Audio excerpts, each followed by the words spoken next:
Hi friends, this is Amit Ahuja. Welcome to a new video. Welcome to Think Car Academy powered by STS.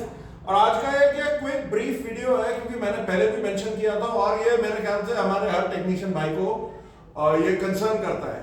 Concern क्यों करता है कि let us assume कि हम लोगों ने कुछ हजार कुछ इट रियली डजंट कोई इतना मैटर ये नहीं मैटर करता कि वो टूल कितना का है, 40 का है, 60 का है, 70 का है, 1 लाख का है, 1.5 लाख का है, व्हाटएवर। अगर आप उस गाड़ी को कस्टमर आता है और आप गाड़ी को डायग्नोसिस कर रहे हैं और आपका जो टूल है इट कम्स आउट विद ये स्टूपिड कोड्स जो कि ये उत्तराखंड में किस ये टूल को आप पहचान लें, ये दिखा दे, दिख रहा है? ये गाड़ी है, जैसे आप ध्यान से देख लें, महिंद्रा S11 एंड इसका जो इस आदमी को मैंने और ये टूल को आप पहचान लें, ये इसी भाई साहब के गुरुजी के टूल के ये छोटे भाई हैं PS70। और इसमें क्या है कि द कस्टमर कंप्लेंट जो था वो ऑब्वियसली गया है और जो टेक्नीशियन का कंप्लेंट था कि अमित भाई इस गाड़ी में ये 2500 RPM से ऊपर जा नहीं रही है और पिकअप नहीं है एंड कोई check engine light I am getting a check engine light but उसमें लगा रहा हूं, स्कैनर लगा रहा हूं तो मेरे को एरर है अनडिफाइंड। नाउ ये एक बहुत बड़ी समस्या है। समस्या ये है कि अगर मेरे पास एरर का कोई डेफिनेशन ही नहीं है तो मैं जो उसकी डायग्नोसिस है या उसकी जो रिपेयर है वो शुरू कहां से करूं? Becomes a huge problem. अब इसमें क्या है, जो क्विक उसको मैंने सोल्यूशन दिया क्योंकि और तो कोई तरीका है नहीं अगर इस तरीके का आ जाता है।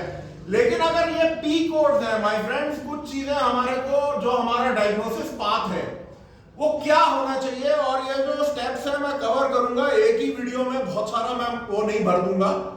बट अगर हम इसको सिस्टमैटिकली चलेंगे तो हम काफी हद तक उस चीज को सॉल्व करना हम कर सकते हैं। ना तो फर्स्ट थिंग है जो मैंने उसको बोला भाई को, मैंने कहा आप एक काम करो, आप क्योंकि यूजर उसमें तो वो कुछ आ नहीं रहा था तो मैंने कहा भाई आप OBD में चले जाओ।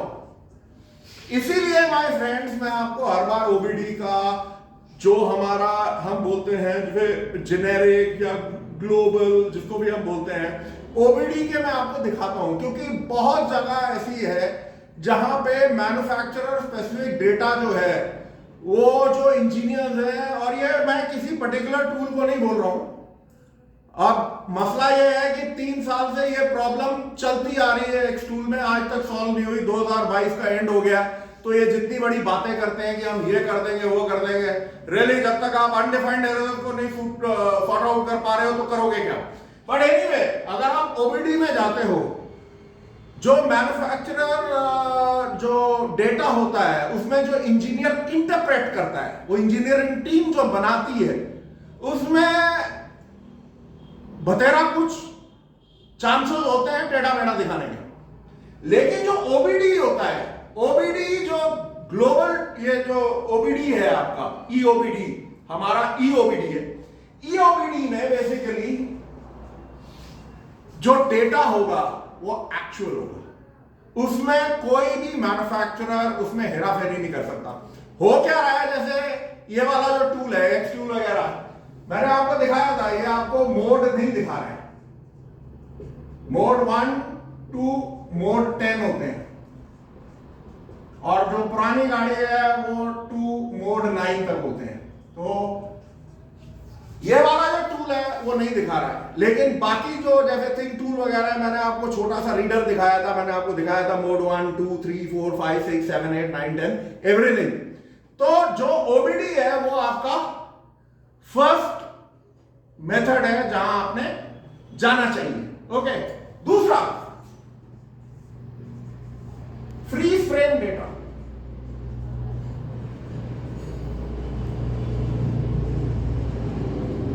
जो कि अगेन एक टूल में हम मिस कर रहे हैं। हमारे पास बहुत सारी जगह इट डजंट सपोर्ट, ये फ्रीज फ्रेम डेटा को सपोर्ट नहीं कर रहा। और फ्रीज फ्रेम डेटा में माय फ्रेंड एक चीज को आपने ध्यान रखना है।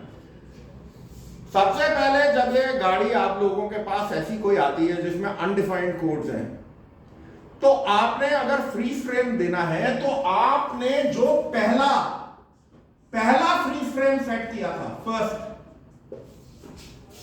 आप समझो फ्रीज फ्रेम क्या है।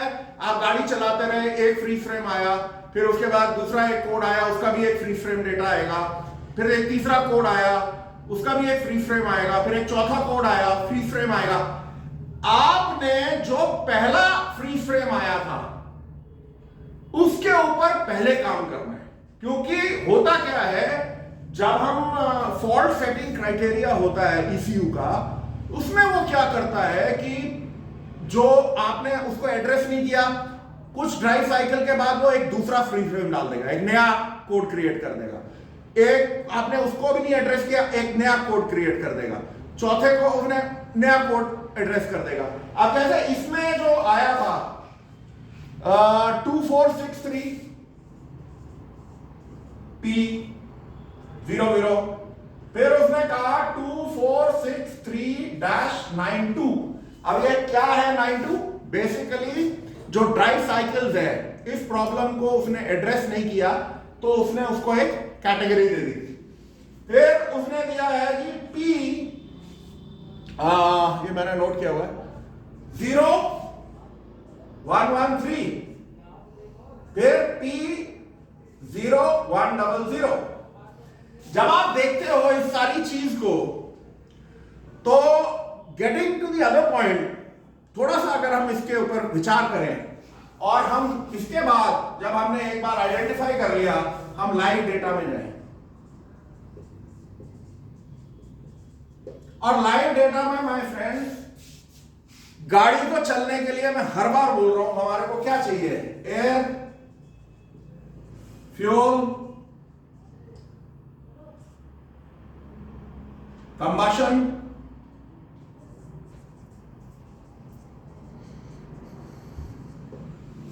एयर चाहिए, हमें फ्यूल चाहिए, कंबशन चाहिए और कंप्रेशन चाहिए, राइट। और जो अब उन्होंने यूरो 6 में आपका एक और चीज ऐड कर दिया है, वो आपका एग्जॉस्ट है। सो रियली बॉटम लाइन यही है। अब ये जो कोड है, जब आप इसको देखते हो, तो ये जब कोड हमने सर्च किया, तो ये है डीपीएफ का, ये भी है डीपीएफ का,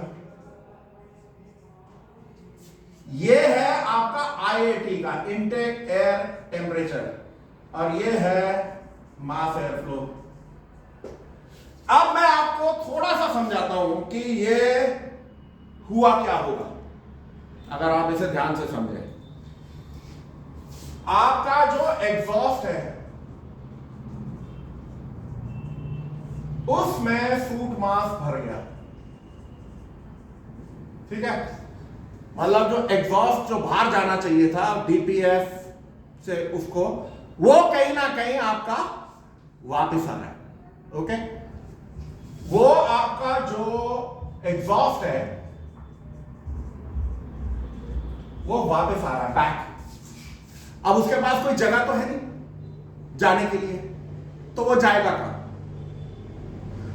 इंजन ईसीएम ने रीड किया और कुछ ड्राइव साइकिल्स के बाद उसने दोबारा कोड सेट किया, लेकिन हमने उसके ऊपर ध्यान नहीं दिया। अब उसने क्या किया, जब क्रिटिकल चीज हो गई, उसने देखा कि जो डीपीएफ जो एग्जॉस्ट है वो वापस आ रहा है। वापस कहां जाएगा? वो वापस इनटेक मैनिफोल्ड में आएगा। और इनटेक मैनिफोल्ड में क्या पड़ा हुआ है? आपका इनटेक एयर टेम्परेचर पड़ा हुआ है, वो सेंसर है, जो कि part of the mass air flow sensor है 99% डीजल में। उसने आपका ये फ्लैग कर दिया कि इनटेक टेम्परेचर, मतलब ये उसमें तो डिफाइंड नहीं है, लेकिन ये है कि अगर आप इसको कोड सर्च करेंगे तो intake temperature sensor high, okay. अभी भी हमने उसको एड्रेस नहीं किया, तो उसने डाल दिया मास एयर फ्लो सेंसर का, क्योंकि ये दोनों एक ही चीज है। सो माय फ्रेंड्स, बात ये है कि बॉटम लाइन इज कि अगर ये स्कैनर जो हैं और जो ये स्कैन कंपनीज है अगर ये नहीं सुधर रही हैं तो इसमें हमारे पास एक तरीका ये है कि हम फ्रस्ट्रेट हो जाए, ये हो जाए, वो हो जाए, लेकिन हमारी फ्रस्ट्रेशन से कस्टमर को क्या लेना देना? हमारा तो कस्टमर चला जाएगा और चांसेस ये है कि दोबारा नहीं आएगा। और हम बैठे हुए हैं स्कैन टूल के ऊपर कि भाई स्कैनर हमारे को कुछ गाइड करेगा, हमारे को एक डायरेक्शन देगा, डायरेक्शन नहीं आ रही है। इसीलिए मैं हर बार आपको बोलता हूं कि ये जब केस स्टडीज आप करते हैं, एयर का डेटा, आपका फ्यूल का डेटा, कंबशन कि भाई हमारा कंप्रेशन हो रहा है और कंबशन हमारा बिल्कुल ओके हो रहा है। और अब जो एग्जॉस्ट है वो भी है part of the Bharat 6 norms है, और ये जो नॉर्म्स है ये और स्ट्रिक्ट हो जाएंगे अप्रैल 1 से।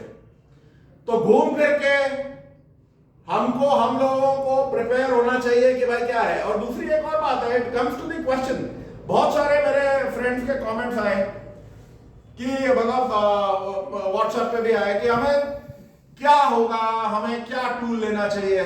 तो मैंने सबको एक ही बात बोली, मैंने कहा भाई मेरे हिसाब से अगर आप इंडियन गाड़ियां करते हो एंड मोर सो 4 महीने बाद आपकी 95% डीजल गाड़ियां बंद हो जाएंगी। आज मेरे को सीएनजी वालों का भी फोन आया कि अमित भाई सीएनजी का क्या है? सीएनजी, पेट्रोल, एलपीजी, इथेनॉल, ये सारे स्पार्क से इनका इग्निशन होना है, एसआई है ये, स्पार्क इग्निशन। अब क्वेश्चन ये है क्या हमारे को महंगे महंगे टूल की जरूरत है? मेरे हिसाब से नहीं। अगर आप थोड़ी ऊंची गाड़ियां करते हैं जिसमें आपको online coding, programming and stuff like that, उसकी जरूरत है, यस डेफिनेटली। अदरवाइज अगर आप फर्स्ट टाइमर हैं, स्कैनर्स को सीख रहे हैं चलाना, बिलीव यू मी, जो हमारा रीडर स्मार्ट स्कैन है, इट्स अ फैंटास्टिक टूल। आपको वो सारे डेटा वो दे देता है जो आपको चाहिए। और अगर आपको लगता है कि जी नहीं मेरे को वो ईवी टाइप का या एलीट टाइप का टूल लेना है जो 1,30,000 का है या 60 का है, उसके साथ ये कंबाइन कर लो एक्सफोर्स का की टूल मैक्स प्रो, तो भी आपको बहुत पैसे बच जाएंगे। और दोनों टूल्स में लाइफ टाइम अपडेट फ्री है। सो मेरे फ्रेंड्स, कहना यह है कि मैंने आपको over a period of time बड़े से महंगे स्कैनर, दूसरे अलग ब्रांड्स के मैं दिखाता रहता हूं, चॉइस आपकी है। बट एज अ टेक्नीशियन अगर आप अपने डायग्नोस्टिक एबिलिटीज के ऊपर थोड़ा फोकस करो रादर देन टूल, क्योंकि टूल के अंदर से कोई जीनी निकल के आपका ठीक नहीं करेगा गाड़ी, ये आप मान के चलो। आपको अपना जो डायग्नोस्टिक एबिलिटीज हैं उनको बिल्कुल स्पॉट ऑन रखना है। कल रात को, इनफैक्ट सुबह रात को मैं वेबिनार अटेंड कर रहा था, अमेरिका से वो मिस्टर हैकन है और इधर मैकेनिक माइंडसेट से अपना डैरन है यूके में। सो हम लोग लाइव सेशन में थे। तो जो हैकन है, जो आपका ट्रेनिंग हेड है आपका टॉप डाउन का, उसने कहा अमेरिका में भी हम लोगों के पास जबरदस्त प्रॉब्लम है कि अच्छे डायग्नोस्टिशियंस हमें नहीं मिल रहे हैं। तो मेरे फ्रेंड्स, महंगे से महंगे टूल्स जरूर लो, बट ऐसा ना हो कि आप फ्रस्ट्रेट हो जाओ, क्योंकि पैसा बड़ी मुश्किल से कमता है। अभी किसी ने एक मेरे को बता रहा था मेरा दोस्त कि कर्नाटका में एक ने थिंक कार मास्टर लिया, उसके बाद उसको लगा जैसे आप किसी टूल वाले को फोन करते हो तो उसने कहा नहीं भाई तू लॉन्च का वर्जन 4 ले ले, तो उसने वो भी ले लिया। अब वो लॉन्च वर्जन 4 को बेचने को घूम रहा है। So don't do these mistakes. जैसे मैंने कहा, आप अपने एबिलिटीज के ऊपर फोकस करो, फॉल्ट कैसे सेट करता है। और ये अभी बहुत लंबा सब्जेक्ट है, इतना एक ही वीडियो में कवर नहीं होगा। Over a period of time we will keep covering. लेकिन मैं आपको बता रहा हूं कि जो फॉल्ट सेटिंग क्राइटेरिया है ये इस तरीके से हुआ होगा। और I think will keep the video till here. Next time जो फॉल्ट सेटिंग क्राइटेरिया की अगर मैं अपने ऑफिस में वीडियो शूट करूंगा तो मैं आपको बुक दिखाऊंगा, जो हमारा एक ट्रेनिंग मैनुअल है, करीबन 1000 पेज की बुक है, सिर्फ ओबीडी कोड्स कैसे सेट होते हैं। So we'll meet up with the video. Till we meet up again. This is Amit Ahuja. Take care. Bye bye.